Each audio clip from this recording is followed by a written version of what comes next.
VD. Satheesan മുഖ്യമന്ത്രിയായി സത്യപ്രതിജ്ഞ ചെയ്ത ദിനത്തിൽ സ്വന്തം ചെലവിൽ സമാനതകളില്ലാത്ത സഹായം നൽകി കാസർഗോഡ് ജില്ലാ പഞ്ചായത്ത് അംഗം ഇർഫാന ഇക്ബാൽ.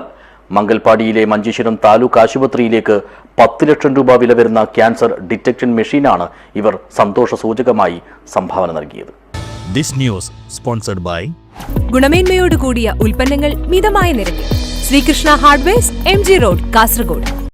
ജനപ്രതിനിധിയായുള്ള സേവനത്തിനു പുറമെ സ്വന്തം ചെലവിൽ സമാനതകളില്ലാത്ത സഹായങ്ങൾ നൽകി സമൂഹത്തിന് ആകെ മാതൃകയാവുകയാണ് കാസർഗോഡ് ജില്ലാ പഞ്ചായത്ത് വികസനകാര്യ standing committee chairperson Irfana Iqbal. ഏറ്റവും ഒടുവിലായി വി.ഡി. സതീശന്റെ നേതൃത്വത്തിലുള്ള പുതിയ UDF സർക്കാർ കേരളത്തിൽ സത്യപ്രതിജ്ഞ ചെയ്ത് അധികാരമേറ്റതിന്റെ സന്തോഷ സൂചകമായി മംഗൽപാടിയിലെ മഞ്ചേശ്വരം താലൂക്ക് ആശുപത്രിയിലേക്ക് 10 ലക്ഷം രൂപ വില വരുന്ന ക്യാൻസർ ഡിറ്റക്ഷൻ മെഷീനാണ് ഇവർ സംഭാവനയായി നൽകിയത്. ആധുനികമായ ഈ ക്യാൻസർ നിർണയ മെഷീനിലൂടെ നിരവധി ഹോർമോൺ ടെസ്റ്റുകൾ നിമിഷങ്ങൾക്കകം ചെയ്യാൻ കഴിയും. തൈറോയിഡ് പരിശോധന, ഗർഭകാലത്ത് സ്ത്രീകൾക്ക് ആവശ്യമായി വരുന്ന ഹോർമോൺ ടെസ്റ്റുകൾ എന്നിവയ്ക്കും ഈ മെഷീൻ വളരെയധികം സഹായിക്കും. താലൂക്ക് ആശുപത്രി അങ്കണത്തിൽ വെച്ച് മഞ്ചേശ്വരം ബ്ലോക്ക് പഞ്ചായത്ത് പ്രസിഡന്റ് സൈഫുള്ള തങ്ങളും മുസ്ലിം ലീഗ് മണ്ഡലം പ്രസിഡന്റ് അസീസ് മരിക്കയും ചേർന്ന് ഇർഫാനയിൽ നിന്നും മെഷീൻ ഏറ്റുവാങ്ങി.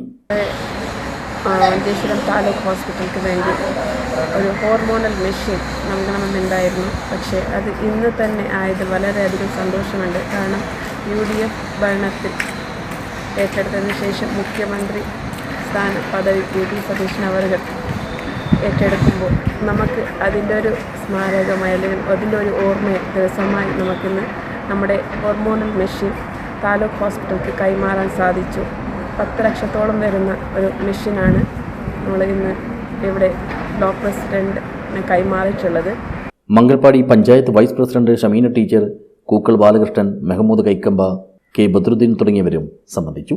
മഞ്ചേശ്വരം മണ്ഡലത്തിൽ അടുത്ത കാലത്തായി ക്യാൻസർ രോഗം വ്യാപിക്കുന്ന പശ്ചാത്തലത്തിലാണ് പൊതുജന സൗകര്യവും സേവനവും മുൻനിർത്തി ഈ ഒരു മെഷീൻ വാങ്ങി നൽകാൻ ഇർഫാന തീരുമാനിച്ചത്. ദുബായ് ഭരണാധികാരിയായ ഷെയ്ഖ് സായിദിന്റെ പേരിൽ ഉപ്പളയിൽ ഒരു വൃദ്ധമന്ദിരം സ്ഥാപിച്ച് ആരോരുമില്ലാത്ത മാതാപിതാക്കളെ കഴിഞ്ഞ 2.5 വർഷക്കാലമായി ഇർഫാന സംരക്ഷിക്കുന്നുണ്ട്. News bureau, Uppala.